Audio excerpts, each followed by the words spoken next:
I wanted to walk through some modifications I made on a Langstroth hive in order to continue my work of natural, treatment-free beekeeping, and hopefully these modifications will make that work even easier. I started with a traditional 8-frame Langstroth hive, and when I install it in the apiary, I'm going to have a lot of your traditional setups on top of these 2 hive bodies. I'll have a solid bottom board, not a screened one, but a solid bottom board with the little landing strip out front.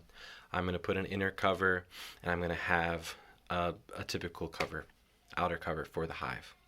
Some modifications I made to help the bees feel more in their natural home are as follows. These 2 boxes are stacked on top of one another because they're essential for this design. I have permanently attached 2 deep frames that I can maneuver and insert and pull out of the hive just like normal, but instead of a deep, they're double deep. I attach these simply by sawing off the little ears at the end of the bottom hive. So I took that nub there and I sawed it off so that way it can slide through the hive freely. And then I just screwed, maybe put like 2 screws in, 1 on each side, and then a handful of nails here just to help make it feel even more secure. And it's pretty secure. I think once the bees have at it and add a little propolis, it'll be great. But for right now, it's fine. I did my best to make sure it kind of hung straight. Some of these I have foundation that the bees were working on last year.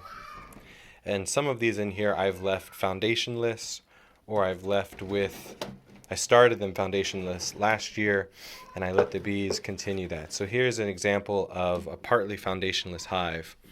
I have a strip of foundation up here to help them get started, and I have some guideposts. These are just bamboo skewers here to help continue their work. For this one, I have half a strip of foundation, and the bottom half they can build freeform.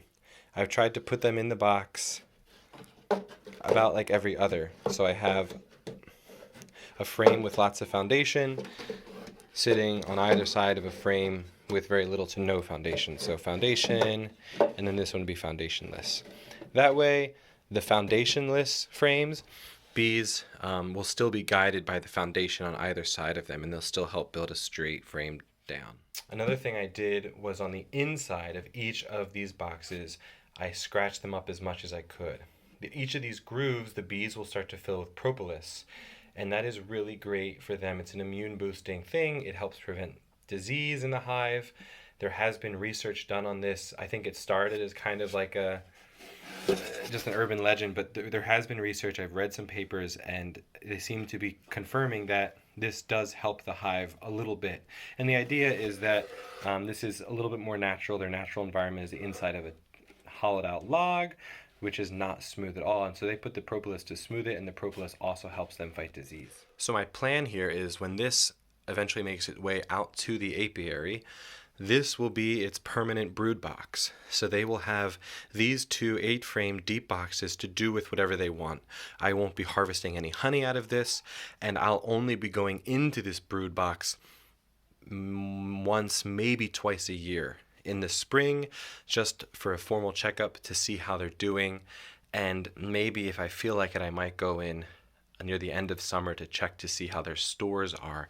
But if they are in here and strong in here, they can fill these boxes up as much as they want and keep all of the honey they make. The idea is that I'm going to stack some medium or even deep supers on top of this, and anything they put above these boxes, I'll have probably a queen excluder here, although oftentimes I found I don't really need to. The queen seems to want to stay down here anyway. But I'll put some boxes on top of this, and any honey they make above this will be for honey for me. I'll pull it because I know that will be excess, and I know that what they have in here will be more than enough to get them through winter. The last thing I want to do for this project in replicating a natural home for the bees, which is the inside of a hollowed out log, the last thing I want to do is add more insulation. These are really thin walls, and like the modern Langstroth design is even thinner than usual. It makes it super great for transportation and moving them around, but I'm never doing that. They're just sitting in the apiary year round for multiple years. So I want to add more insulation. I've thought about a couple different ideas. Of course, I could just like get another 1-inch board or something and screw that on all four edges, so just make the hive an extra inch thick with wood. I think that could probably be really ideal for the bees, emulating their natural environment surrounded by a lot of wood.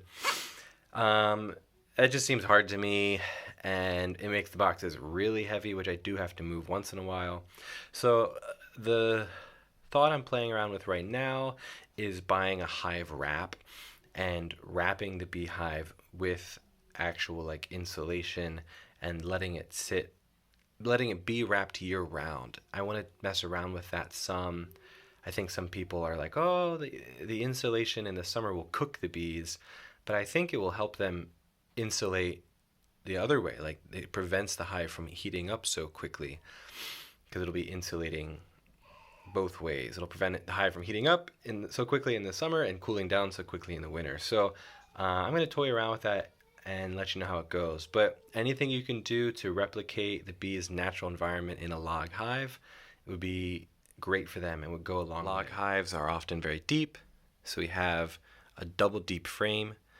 Log hives are never really interrupted by humans, so I'm only ever going into this section maybe once a year, just to check for disease and make sure how they're doing.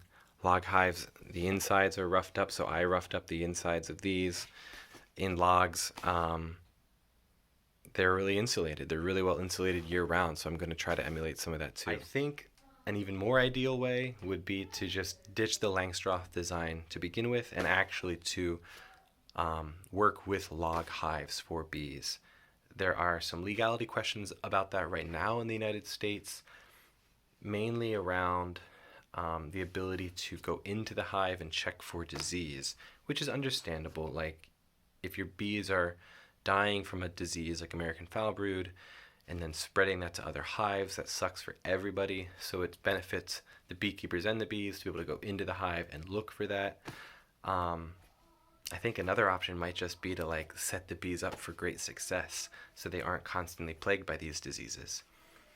Anyway, so I'm kind of working with this system that we have right now. I have all these extra Langstroth boxes laying around, so I'm working at reworking them. Let me know what you think. If you have further ideas to improve this design for a low-cost way, low-skill way, I'd love to hear it.